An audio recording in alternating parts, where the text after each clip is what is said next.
Hello everyone and welcome to the first ever episode of the Lab Maniacs Podcast. Joining me today is Cameron, and let me ask you a question. Go for it. How did you get into competitive EDH? Some of my friends were starting to play, and we wanted to take a look at it. It had an appeal because it had a known power level. We had a bunch of different decks at different levels, and every once in a while we'd have like one person that would just win on turn 3 or 4, and that was the way their deck was created, and everybody else really wasn't set up for that. So we tried to get everybody on the same page for the power level of the decks, and then started playing around from there. I was a crazy guy and decided to build Control, and I thought about turn 12 was a good one to win on. And so that's where Tasker came from. And from there, I've branched out a little bit. I still really haven't gone into big combo decks. I've really been on Control and Staxy decks for now. But how did you, Sigi? Oh, that's a long story. So, it basically all started when I joined a Skype group for EDH. I had not played the format at all before, but I thought, yeah, it looks kind of interesting. And in that Skype group was a person we all know, namely Jerry, who at the time was playing Derevi already. That's a hard intro. Yeah, so I was kind of tossed right into that and thought to myself, you know what? I'm not going to give up. I'm going to try to beat that. And yeah, that's basically what I did. So unfortunately, I didn't have much of a casual EDH phase, maybe like 3 or 4 months before I really started getting into competitive. No, I had about 9 years. I started Magic in 2007, and it was basically just kitchen table Magic. It was right as Lorwyn came out. The first game I played, somebody was playing pre-release cards from Lorwyn, and I was like, Oblivion Ring, that card is so OP, where can I get one? And it's not being released for another month. This was back when pre-releases were a month before the actual release. Nice. It was like, no, I'm going to lose to this thing for the next month before I can actually do anything. And then that same guy introduced me to EDH, and I built a really terrible Scion of the Year dragon. It was literally just beat down with dragons. And I learned a lot from that. I had entirely basics in the deck. I had no way to mana fix. It was terrible. But I learned. You did mention a really good point earlier, namely that before you really got into competitive, the power levels of your playgroup's decks were not really the same in a way. They were quite different. Yeah, I had to deal with that myself. I used to carry 16 EDH decks on me. Oh, Jesus. All at varying power levels. So, I mean, I had probably 2 or 3 at more just like beat down, and then 4 or 5 that were very mid-rangey, but pretty well tuned. So, I mean, they worked really well. They were very consistent in what they did, but they had slower plans. And then I had 7 or 8 battle cruiser decks that were everywhere from mono white to 5-color Progenitus Planeswalkers. But yeah, I think one of the big issues that comes with the, let's say, apparent or supposed divide between casual and competitive EDH is that in many playgroups or at many stores, people play at really different levels, and these sort of different levels can create the impression that the type of EDH one person is playing is just strictly worse than the type of EDH another person is playing. Yes. Yeah, and unless you have a really large population, unless you have a large play group at the store for Commander, you don't really get the opportunity to branch out and kind of pod up with people at similar play levels. In Seattle, we have Card Kingdom, and you'll get 20, 30 people there playing Commander on a Tuesday night. Damn. And you have the ability to say, hey, I'm trying to play a competitive deck, and we've got 4 or 5 people that'll play that level. And then you've got people that are just starting and they're cracking open a pre-con right now, and that's their first game of EDH ever. So having that large population makes it easier to self-moderate your power levels, but if you don't have that, it's really difficult. Yeah. And that, I think, is one of the big things that, for me personally at least, competitive EDH is all about, and one of the things that really drew me to it. If I try to play competitive EDH with other people who also try to play competitive EDH, then all the decks we play will be at pretty much the exact same power level. Yes. And that is one thing I like a lot, because like, we've all experienced it. If you have a really casual and a really competitive deck in one pod, then it's probably not going to be a particularly fun game. However, when all the decks are at the same power level, and it doesn't matter what kind of power level this is, as long as it's balanced between all the decks, people are probably going to have a great time, regardless of whether they're playing casual or competitive EDH. Entirely so. And that's probably one of the biggest frustrations with playing with a new group, is just trying to find the power level. And competitive does set that bar right away. It says, I'm going to try to win, and everything's available at the table. We're just going to go for it. And you get really interesting games that way, where everybody is coming to do that, and you know everybody else is doing it too, so you have to prepare for it. And it becomes a much more balanced game where everybody is trying to stop everybody else from winning while still trying to win themselves. And it adds a really nice dynamic to the game. Whereas if you don't have that, it's like one person ends turn 3 with 8 mana, and one person ends turn 3 with 3 mana. And you have vastly different levels of what you can do on turn 4 and how you can play the game from there. Yeah, that's absolutely true. The dynamic of competitive EDH is really something you can't find in any other format. Oh, it's entirely different than 1v1 competitive games. In 1v1, you kind of just have your resources, and you're trying to go against the other person as best as possible, and you know what you have. In multiplayer, it is much more of a, can I really hold off 3 people right now and win? Or do I bide my time and let everybody else waste some of their resources for a little bit and then try? I mean, you and I, we played a game last week where we had a Protean Hulk deck. I was playing Tassiger. We had you were on your Hulk deck, weren't you? No, you were on Teferi. And what was Al on? Tazri, I think? Yes, he was on Tazri. And so we have 2 super fast combo decks, Tazri and Protean Hulk.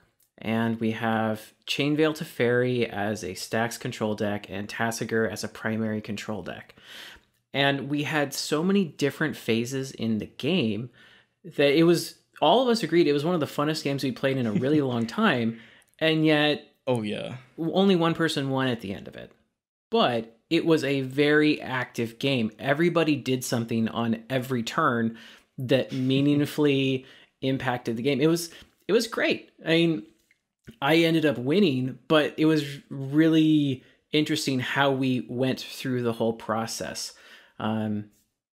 Yeah, that game was great. I mean, we had a Hulk that was hard cast at one point. Oh, yeah. We had a Tazri deck that tutored 5 times in one turn through a Yogg-Will and didn't win. We had I know, I saw like 40 cards in 5 turns in that game. Yeah. And I didn't win. And then there were points in the game where it was like, you said, no, don't give Cameron the Exploration and the Burgeoning. He's going to win in 2 turns. Yep. It was through a Manifold Insight. And he did. I did end up getting those between the 2 other cards. And 3 turns later, I did end up pulling out a victory. But it's just kind of like that. You need to either stop me now, or someone needs to win now, or the decks with inevitability will come up, and we've passed the point where the combo decks are trying to go off.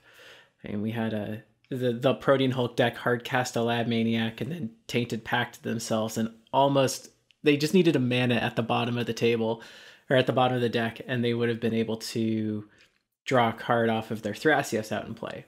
But they didn't. And it was just kind of like everybody was trying to go for a Hail Mary to finish out the game before it wasn't possible. Yep, and nothing ended up working, unfortunately.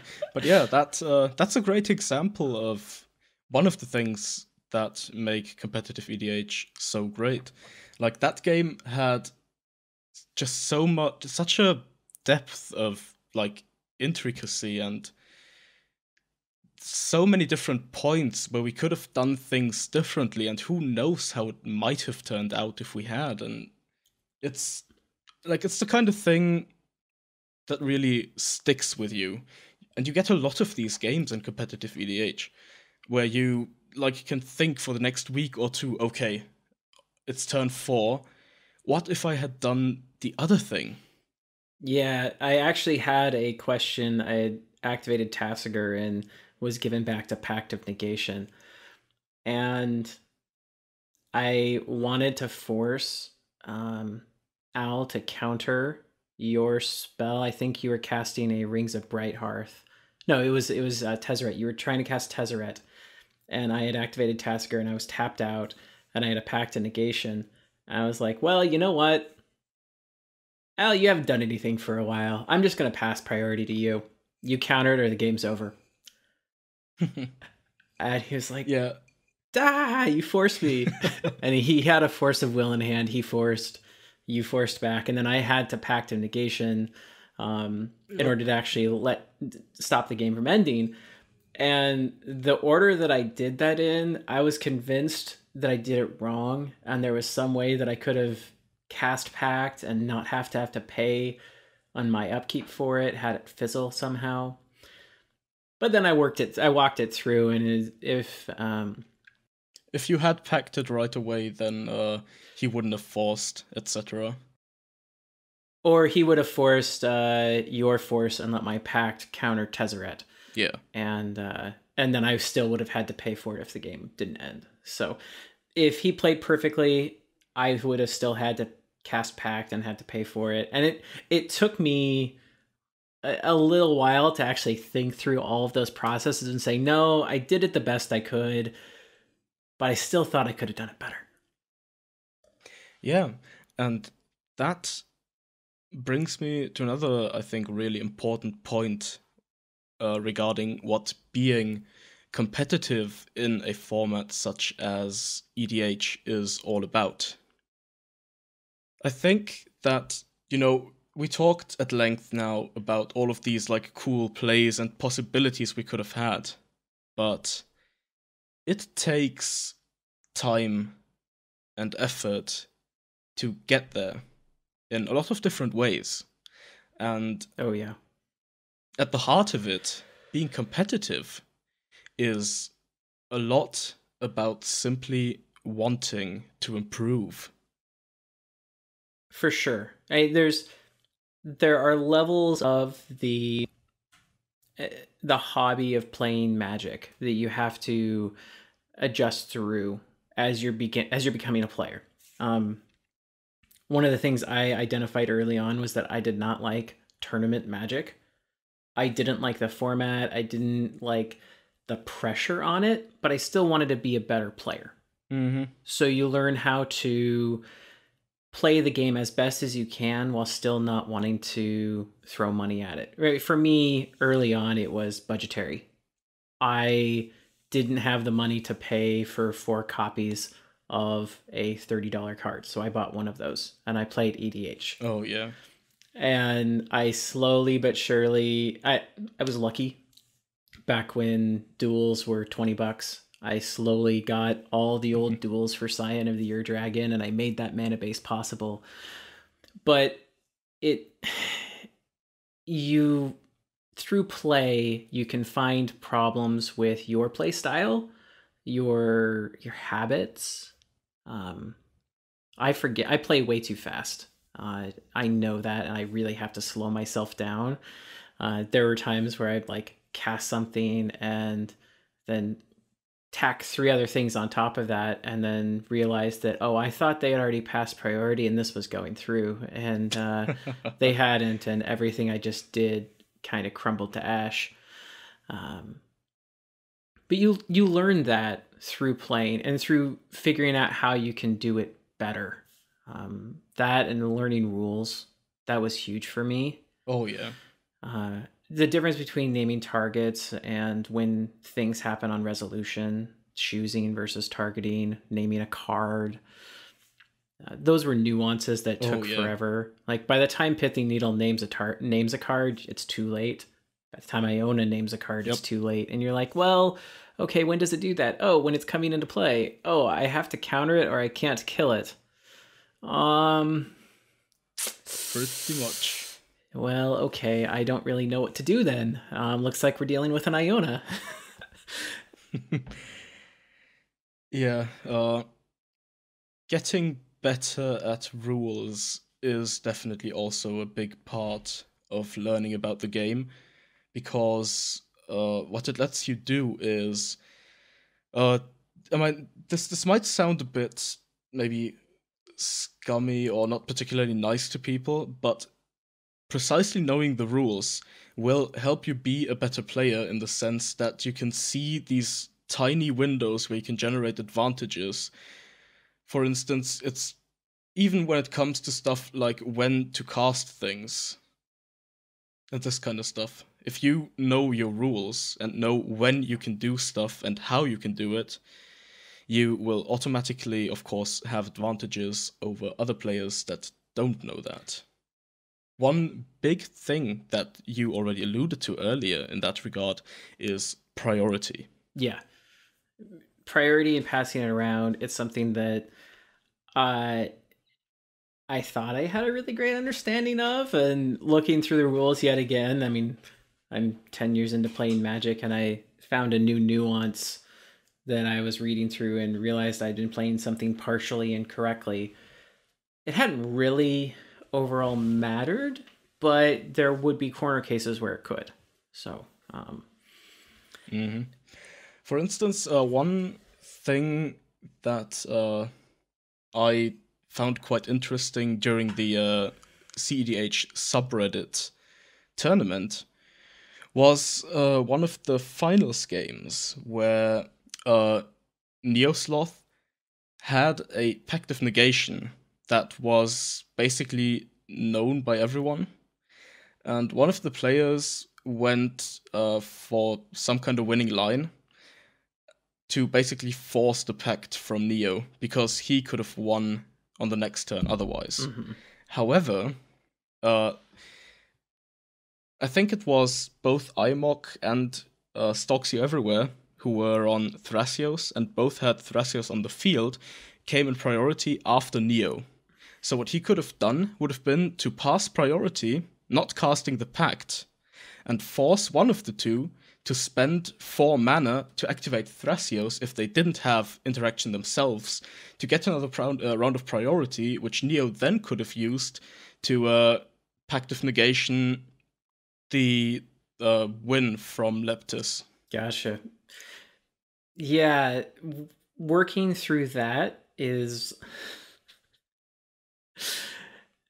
interesting and yet a challenge. And sometimes it's kind of it's a gamble.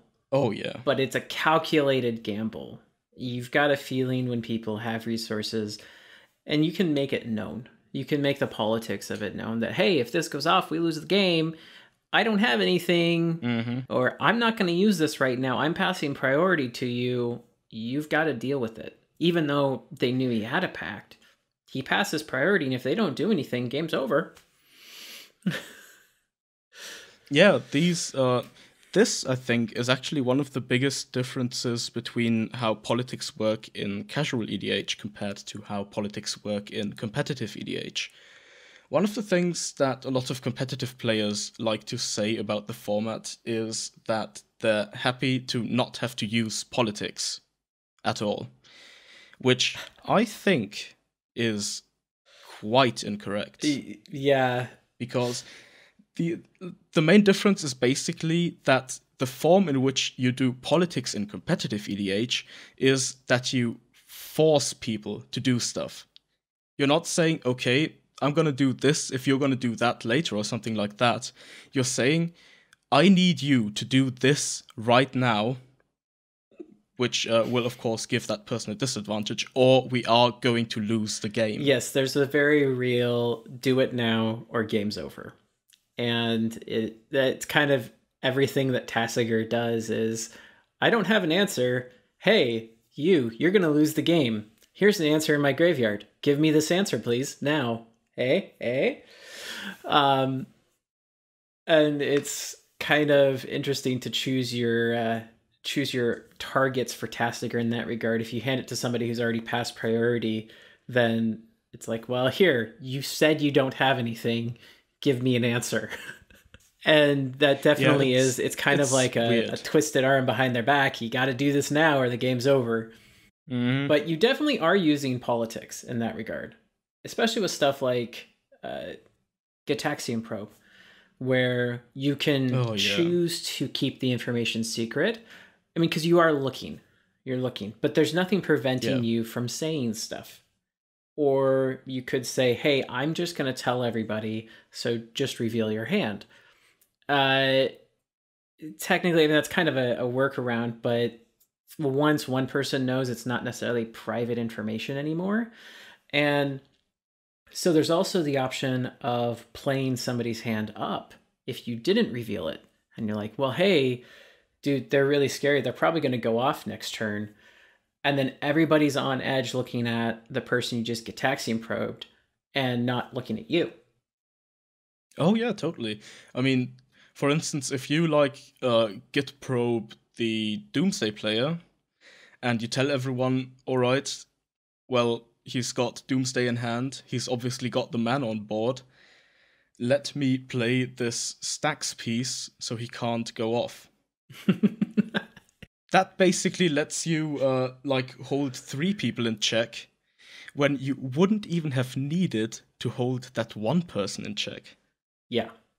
And you can kind of guise it through, but it's all politics. That's all that is. And it's talking to the table and saying, hey, this might happen. Here's my answer. Yeah. And seeing how they go. And going along with politics, competitive EDH is a really, really interactive format. Yes. Every blue deck is probably running 5 to 8 counterspells, guaranteed. Yeah. Almost every white deck is going to run Swords to Plowshares. Not every black deck's going to be running Fatal Push. But Toxic Deluge. They will be running Toxic Deluge, yes. Red decks will probably be running Red Elemental Blast and Pyroblast. And so on. Yeah, so everybody is holding up instant speed interaction. So there's a very real chance that on every one of your turns, 3 other people could do something. So you have to really gauge when you do your stuff too. Not only interacting with other people, but when do you deploy a threat? And what's a threat that is deployable, but not counterable? Mm-hmm. It's kind of like, I have the best time in the world when someone counterspells a Training Grounds. because it's terrible in competitive EDH, except for in Tasigur. Yeah. Where it halves the amount of mana you have to pay to activate Tasigur. And it costs 1 and a blue. And if somebody counters that, this is the best day in the world because they're not countering something else that's more threatening. They're not countering the Sylvan Library next turn, or they're not countering the Mystic Remora next turn. Yeah, Training Grounds has always been a bit of a tough one for me because I know that if it's gonna stick for 5 or 6 turns, then I'm gonna be in big trouble, but I can't use up a counter spell for that. Yeah, so hiding things in sort of say plain sight where people can't answer them effectively is something that is very real and competitive as well.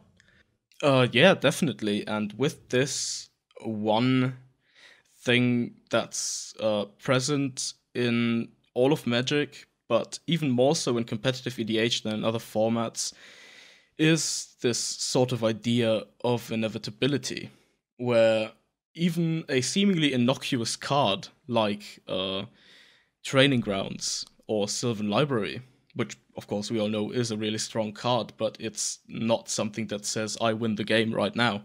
This sort of creates a system of checks and balances, if you want to call it that. On one hand, you've got the decks that are going to try to threaten a win early, that usually tend to fall off for quite a long time after that initial threat. And on the other hand, you have decks that often feel like they're spending most of their time trying to play catch-up, like slower stacks decks or your control deck, that then again abuse this apparent slowness of a fast combo deck past first win attempt to draw closer to this line of inevitability or an overwhelming advantage. The timing on those inevitability engines can be kind of an interesting dynamic within the game. You're spending resources on a card that may or may not give you that inevitability down the road. And part of investing in those is also realizing when it's a good time to do it for the game versus when you need to hold back those long-term engines and keep up interaction. And that's kind of something you learn with playing in a combo deck or playing against a combo deck, is when they're likely to go off. How much mana do they have available? Can I pass the turn with 2 mana up, or do I need to pass the turn with 4 mana up so I can have 2 pieces of interaction? And once you get there and you're like, okay, I think I can actually go with this, and you can put down a Sylvan Library. And now you're actually putting more pressure on that combo player to end the game in the next 2 or 3 turns. If they don't, you're going to pay some life into that Sylvan Library and draw 4, 6 extra cards that you'll be able to prevent them from winning the game more efficiently and easier. It's an interesting dynamic of dealing with the inevitability versus the quick spike of I'm going to win the game right now. Yeah. 2 of the big things we touched on today went into for a tiny bit, were deck building for a competitive meta, and just now, threat assessment. These and some others are core skills when it comes to getting into competitive EDH. And after giving you all a short insight into what the format is like for us today, we are gonna use future episodes to delve deeper into these specific topics. Very much so. With deck building, the elephant in the room is budget. And we will touch on it further in future episodes. But for competitive Magic, it's entirely possible to play on a limited budget. And we do want to we will walk through ways that you can look at budget options on how to manage a deck on a $200 budget, a $500 budget, a $1,500 to $3,000 budget. And some of those numbers are very daunting. But it's a slow process. If you enjoy the game and you enjoy the hobby, you invest money into it and you do it over time. You can trade up. But having that initial giant dollar value doesn't necessarily mean you have to go for that deck or you have to go for that deck 100%. You can still get a competitive tuned deck at a much lower price point that it's easier to get into a competitive environment in. And yes, it's not going to be 100% tuned. You're not going to be able to fetch out an Underground Sea immediately on a $300 budget. But you're able to get into the games and you're able to get the mindset and the play style and all of that together. And we'll go over that more when we hit on the deck building. Yes, and I think for that particular episode, we already have the perfect guest. I think we could bring on Dan, since he's been writing all of those budget CEDH articles on the subreddit that have been really well received. And yeah, we're definitely going to do that in the future, and there's much more to come. However, I think at this point we're done for today. I hope you enjoyed the first episode of the Laboratory Maniacs podcast. I am Sigi, with me was Cameron, and we'll be seeing you next time.